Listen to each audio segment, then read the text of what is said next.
Don't worry, darling. We're going to get through this analysis together. Hi, everyone. Welcome back to my channel. I'm Ashley Griffin, a Broadway performer, writer, and theater journalist. If you're new here, welcome. Don't forget to click the subscribe button for more content from your theatrical Hermione Granger.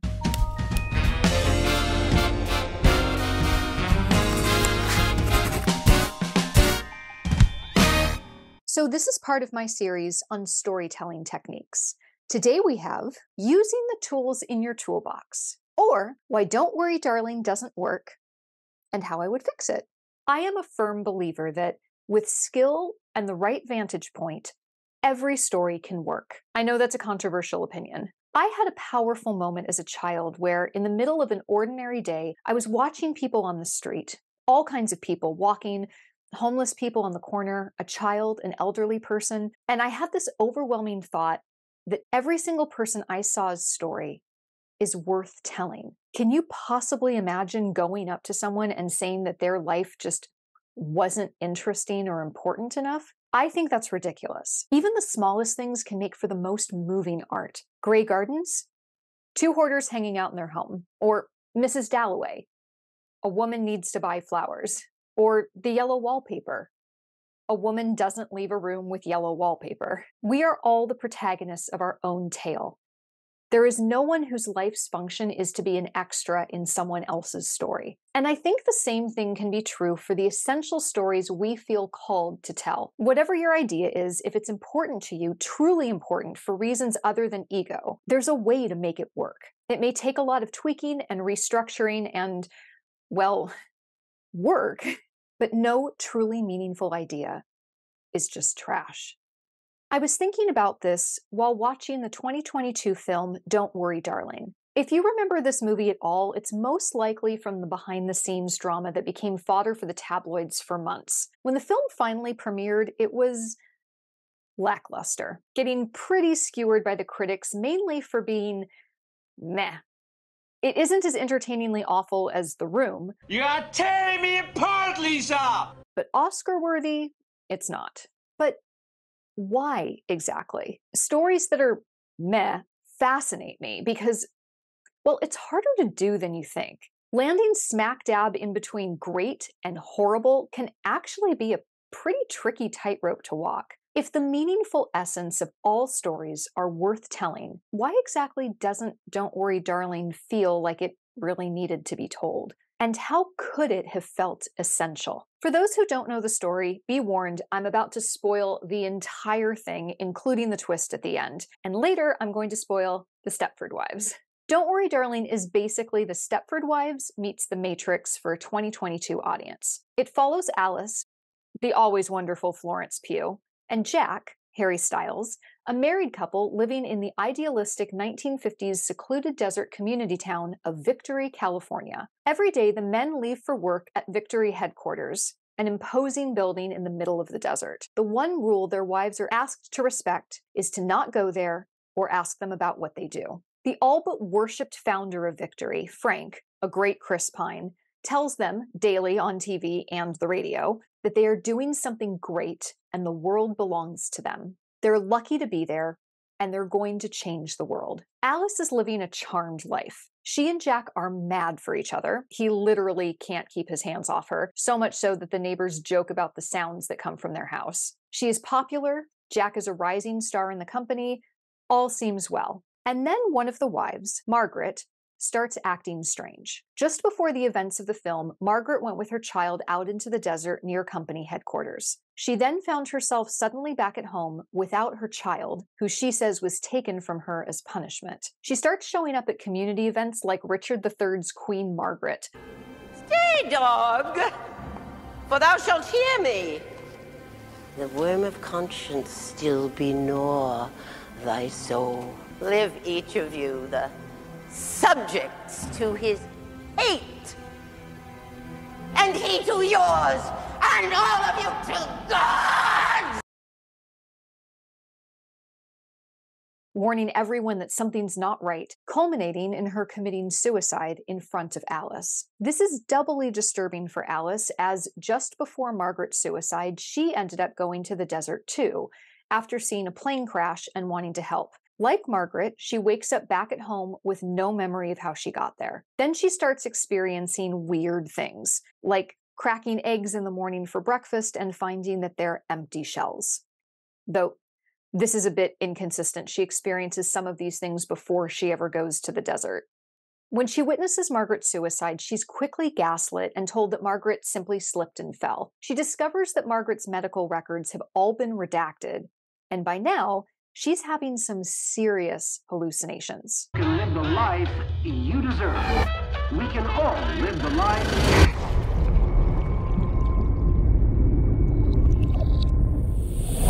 One evening, she and Jack host a dinner party which Frank and his wife attend. While Alice is preparing the food, Frank comes into the kitchen and, far from chastising her behavior, tells her, "My God, you fascinate me. Because I've been waiting for someone like you, someone to challenge me. And yet here you are, preparing dinner. Like a good girl."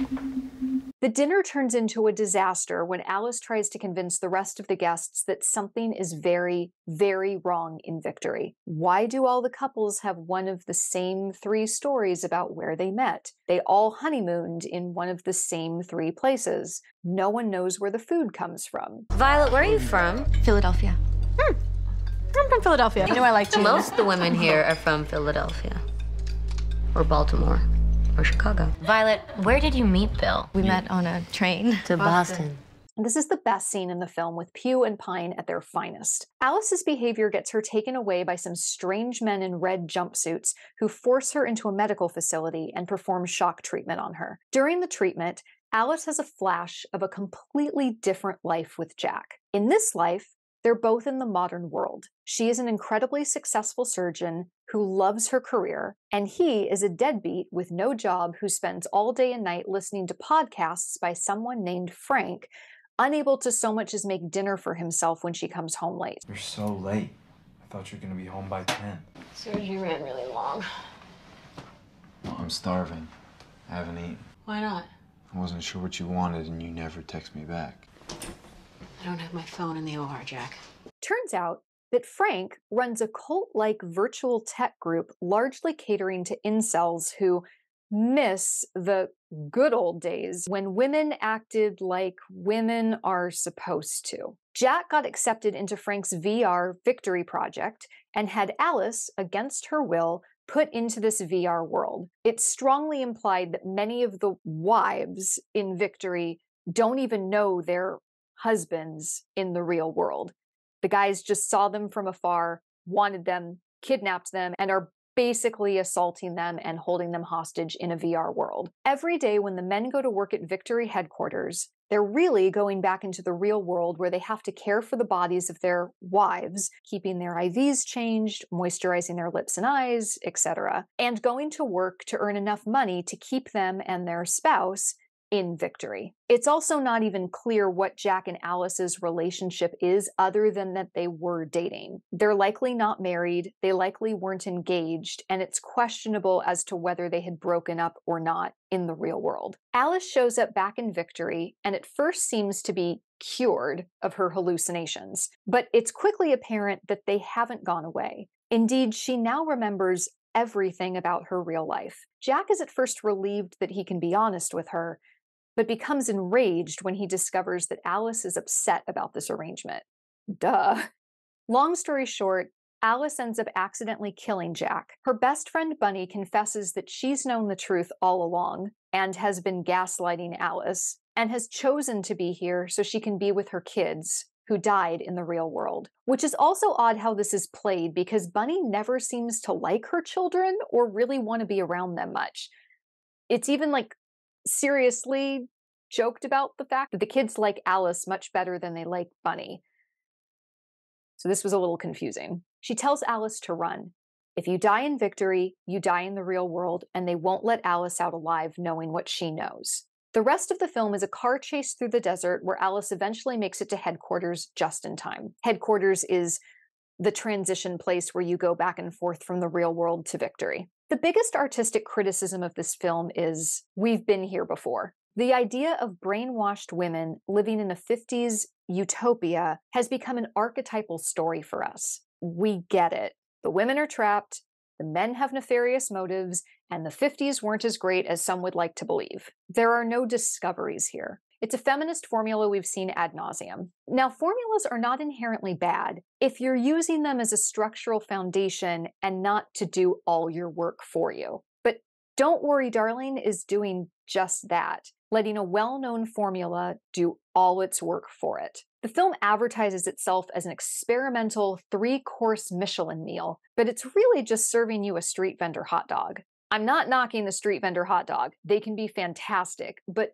don't try to tell us we're getting something new and experimental when you're really giving us something we've had a million times. And I also just want to go on record and say that I am a feminist and I am all for feminist stories. That's not what the trouble is here. What frustrates me about the meh-ness of this film is not the fact that it's retreading well-worn ground. Most stories are, but are we really getting mad that Star Wars and Lord of the Rings follow the same outline of the hero's journey? No. What frustrates me is that it didn't utilize the tools it had at its disposal. Every story inherently carries with it tools that you can utilize, and Don't Worry, Darling feels a bit like the creators decided to build a table but completely ignored the nails and hammer that came with the assembly kit and instead decided to just use tape. You had a hammer right there. So what are the tools that I feel went ignored? Well, let's start with the most basic premise of what this film is. Don't Worry, Darling is an examination of the toxic elements of the traditional nuclear family dynamic through the point of view of modern-day people and told to a modern-day audience. So already, this lends itself to some interesting things. The Stepford Wives is obviously the go-to for this kind of story. We all know the basic idea of it, even if we haven't actually seen the film or read the book. In the town of Stepford, the men are getting exactly what they always dreamed of, perfect wives, and the dream is becoming a nightmare for the Stepford Wives. A very modern suspense story from the author of Rosemary's Baby. The Stepford Wives, about what men can do behind closed doors. They were telling me about the Men's Association. Right now, it's strictly men only. We moved here about 2 months ago, and Ed joins this men's association. Anything that gets him out of the house nights is fine with me. I like to watch women doing little domestic chores. You came to the right town.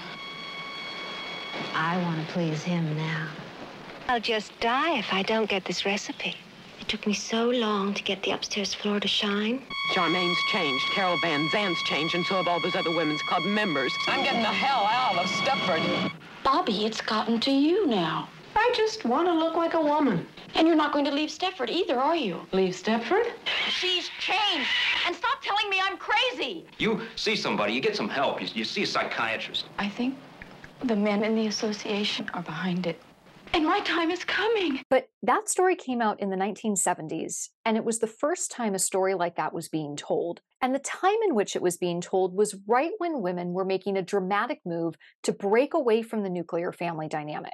These were questions that were just starting to be asked in earnest, and the first time the nuclear family had been dramatically and publicly lambasted. There was a remake of The Stepford Wives in 2004 that, though it tried to update the premise, including a same-sex couple and literal robot replacements for the wives, not to mention the twist that it was in fact actually a woman who was at the heart of this whole thing, an actually pretty interesting twist that was wasted in being just that, an 11th hour twist. Fell completely flat. Stepford is the family paradise. It has no crime, no poverty, and no pushing. Good morning, ladies. Wait, you work out dressed like this? Of course. We always want to look our very best. You and Stepford, it seems like a real match. Absolutely. And all of your wives, they're so, sizzling. To Stepford! Am I the only one who finds all of this more than a little disturbing? These women are like deranged flight attendants. This place does something to people. All of the women are always smiling and having incredible sex in the middle of the day with their husbands. And that's a problem because? It's not normal, Walter. Congratulations. Now you're one of us. Last night I went online and I found out that all of the women here, they used to be CEOs, executives, judges. Imagine if you could streamline your spouse, overhaul every physical flaw. What have they done to you? I'm so sorry I forgot to tell you, but you're not feeling very well. And the only way to cure it is if we stay home all day. Bye. Victory is safe and secure. Frank has built something truly special. What he's created out here, it's a different way, a better way. All of you wives, we men, we ask a lot. We ask for strength, a shoulder to cry on, food at home, a house clean, and discretion above all else. The one thing they ask of us is to stay here, where it's safe. Thank you for your loyalty. What are we doing? Changing the world. They're lying about everything.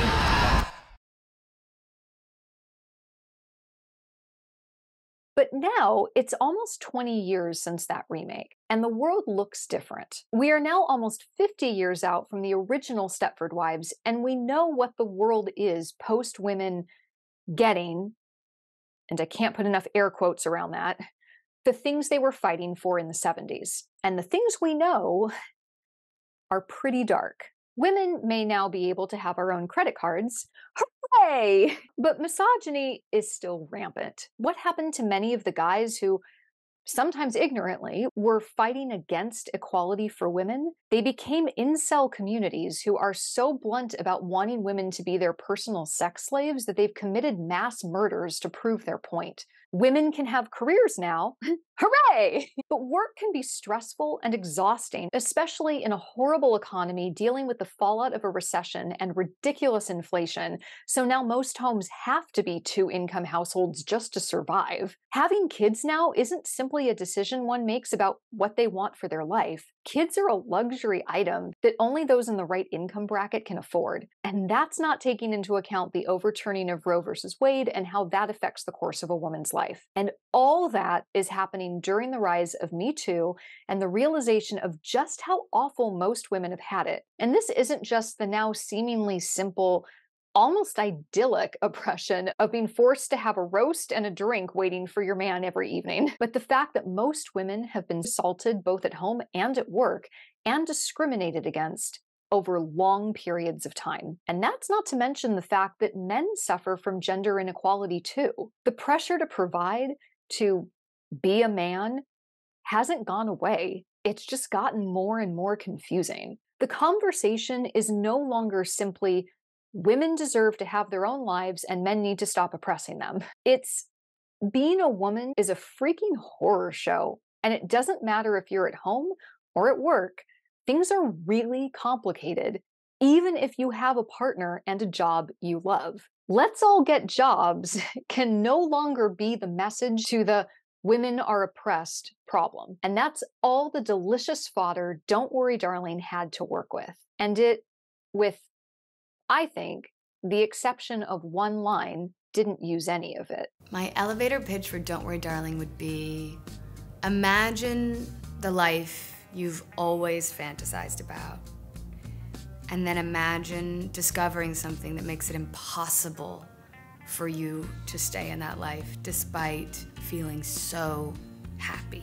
It's about the reality you create for yourself and what makes it authentic, and truly about what you would do in order to do what's right, what you would be willing to do, and are you willing to destroy the system that serves you? What's that one line? Well, it's almost all the way at the end of the movie when Jack, angry that Alice doesn't want to be in Victory, says, I gave this to you! We are lucky to be here! I have to leave every day just to make enough money to keep us here, and I fucking hate every minute of it. You get to stay here, and you're happy. That's a point that I would love to see explored. But instead, the film takes an important issue and adds nothing new to the conversation. So as a thought experiment, what would I do with Don't Worry Darling? I'm not saying this is the right way to tell this story.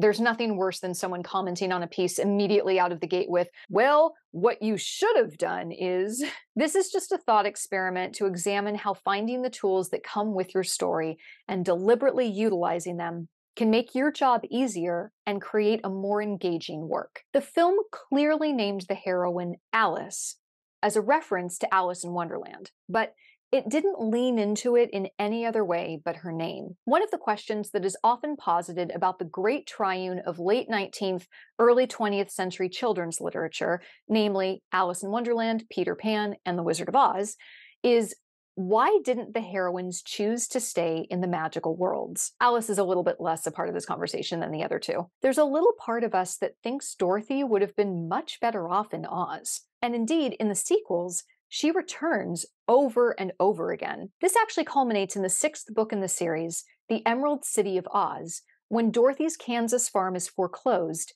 and she brings Uncle Henry and Aunt Em to live in Oz with her, presumably forever. And that is the perfect setup for the debate of Alice in Don't Worry, Darling. The real question the story has set up, seemingly without realizing it, is which world is better? So if that's the question, let's really ask it. Let's not assume we all know the right answer the second we realize what's actually going on. Just as we don't assume Wendy would be an idiot if she didn't go back to London and leave Neverland forever. Part of us kind of wishes that she didn't. I would have Alice discover what's going on in this world much sooner. I'd make it the midpoint of the story.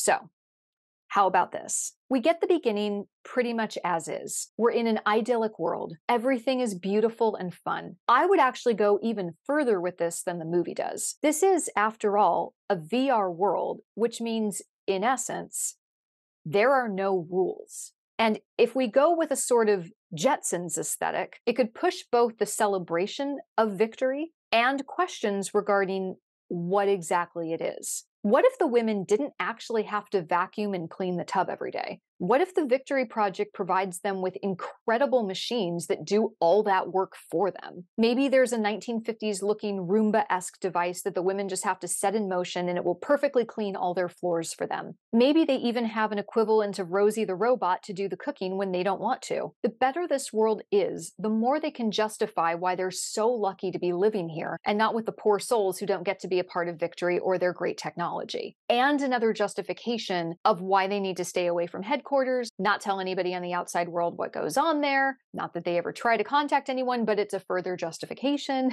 and about what is so special and secretive. If this got out, everybody would be tearing down the doors to get in here. There's a brief scene in the film of the women going shopping in one of those beautiful old-fashioned shopping centers where models literally come out and show you the clothes in a mini fashion show. Side note, I love how they do this in Mrs. Harris Goes to Paris. Check out that movie. It's beautiful.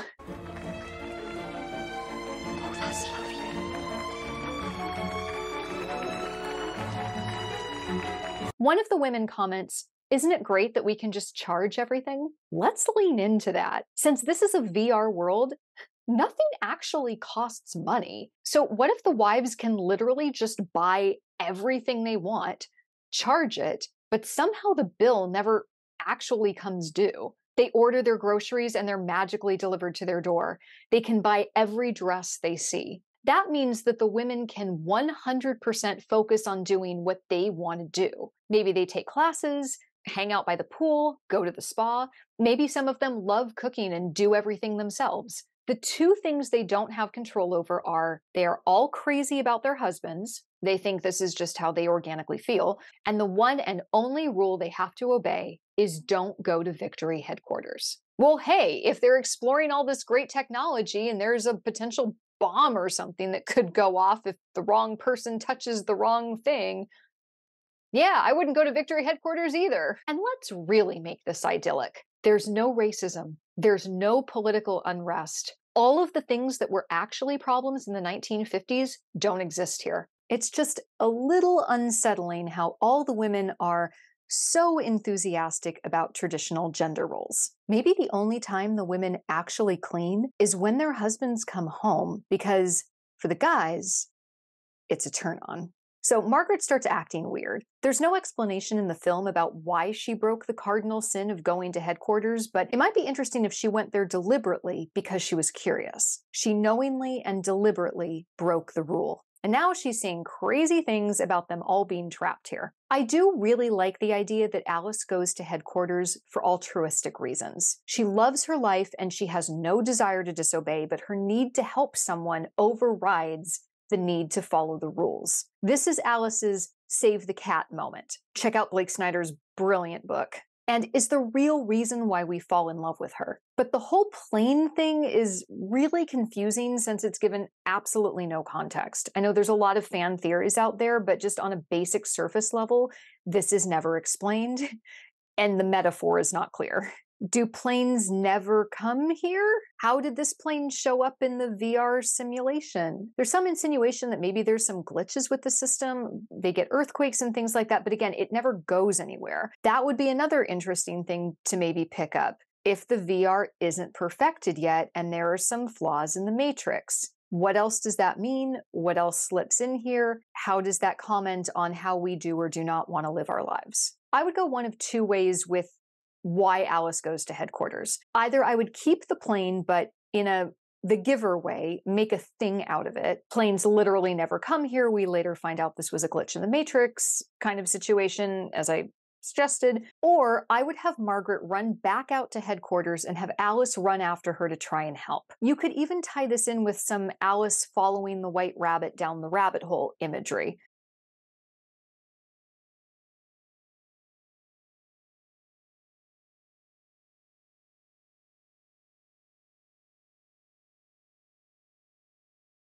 Either way, for kind-hearted reasons, Alice goes to headquarters and all kinds of wacky things happen. This is where I would have her start getting flashes of her real life. She wakes up back home in Victory and has no idea how she got there. This is the inciting incident, where she starts to sense that something's really wrong. The movie gets some things really right here with some fantastic visual images. Alice cracking the eggs and finding nothing inside them, although this happens a little earlier, leading to the sort of glitch in the Matrix idea that again goes nowhere, but this time let's have it go somewhere. She looks out her window and suddenly has the wall behind her move up and crush her into the glass. Some others I think could be improved upon. There's a moment where she wraps her head in saran wrap and then rips it open when she starts suffocating. I think it would be really interesting if she wrapped her head in saran wrap and then found that somehow she could still breathe.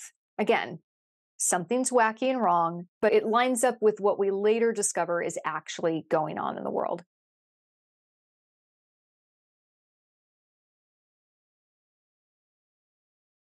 So this is where we get all the fun and games, or the promise of the premise. Fun and games doesn't mean that this is the fun portion of the story. It means it's the promise of the premise. This is what you largely came here to see. Most of the things that you'll see in the trailer occur in the fun and games section.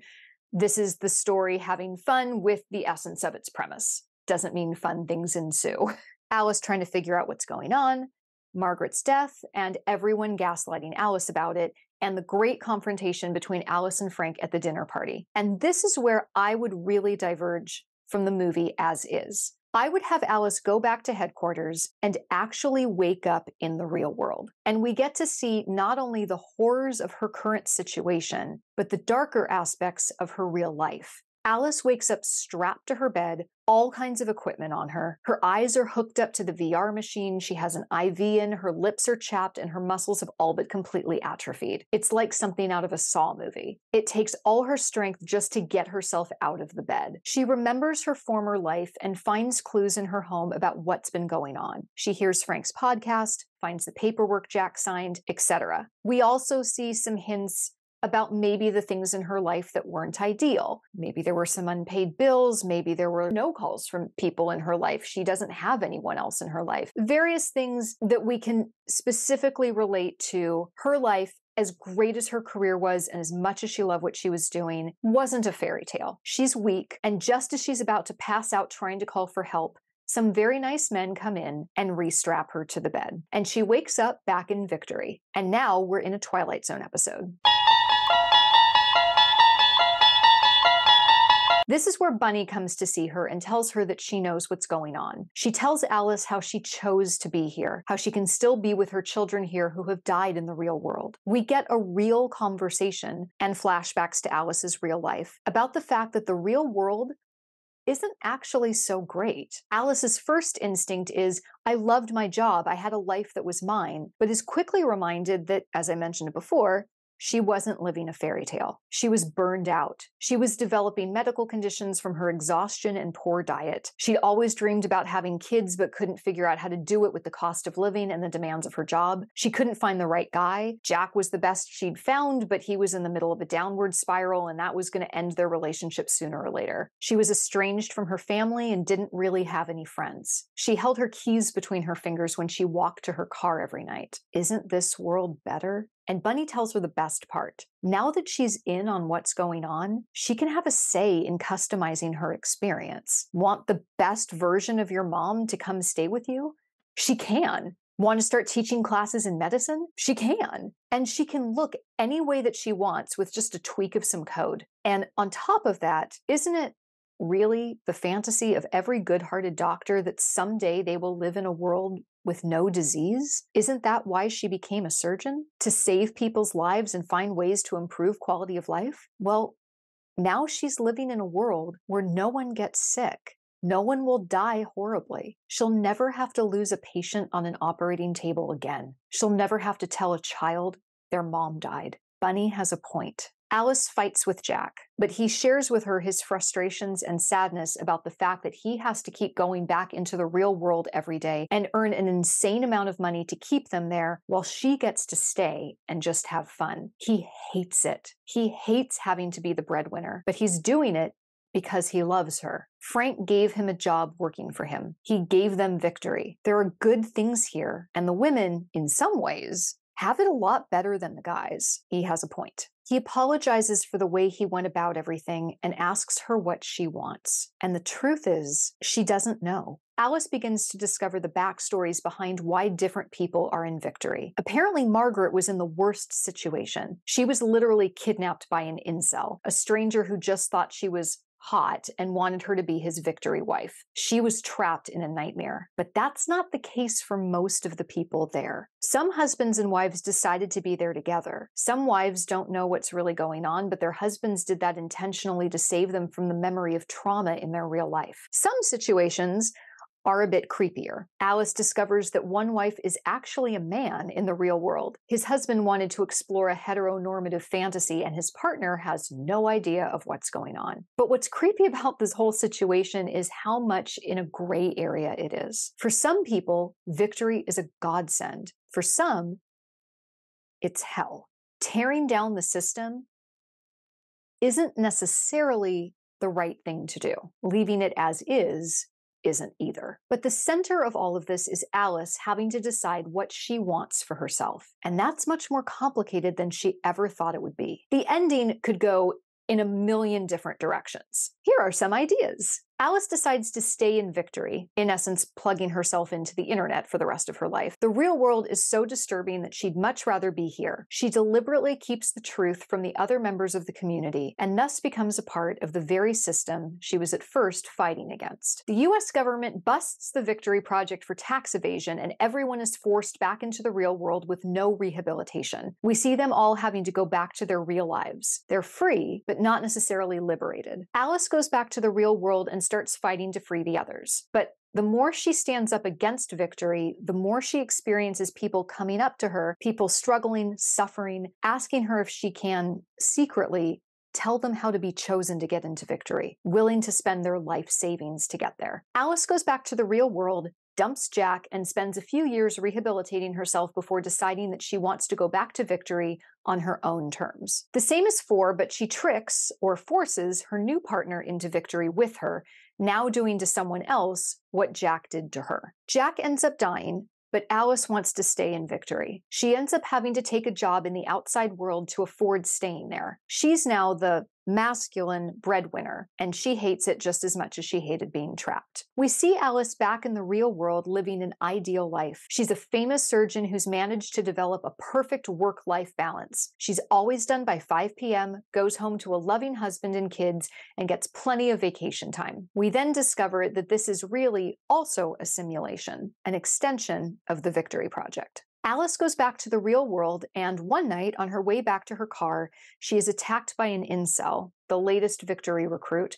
who has seen her from afar and decided that she's going to be his wife in Victory, not knowing who she was or her connection to Victory in the first place. The attack doesn't go as planned, and he ends up killing her. Alice decides to go back to the real world because there are no stakes living in a fantasy, and that takes away meaning. We watch her struggle to get back to her old life and make improvements based on her experience. Any of those can work. The point of the end is to hit home that repression of women is wrong, but we live in a very gray world with no clear-cut perfect solutions on how women are best able to be liberated. Our current situation is less free us and more everything is just out of the frying pan and into the fire. When you're working on a piece, whether as a writer, director, performer, designer, etc., it's helpful to lay out what the tools in your toolbox are. Write down things you think are obvious. Sometimes the seemingly most obvious things can yield the most interesting and out-of-the-box results. In the case of Don't Worry, Darling, you have, this story is taking place in present day. The things that are unique to a discussion of feminism now include the rise of incels, cost of living, Me Too, the complexities of modern dating and relationships, rising fertility issues, overturning Roe v. Wade, and more. This story is primarily set in a VR universe, which means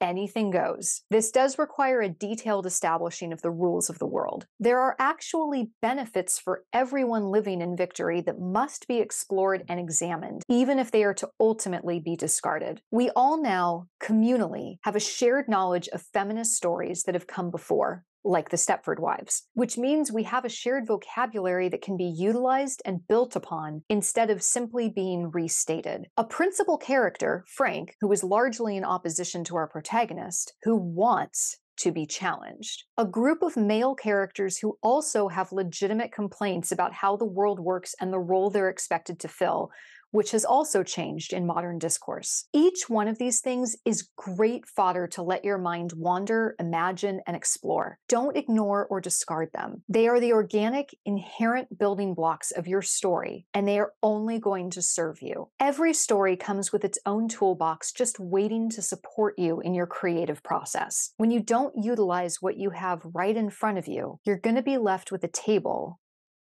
held together by tape.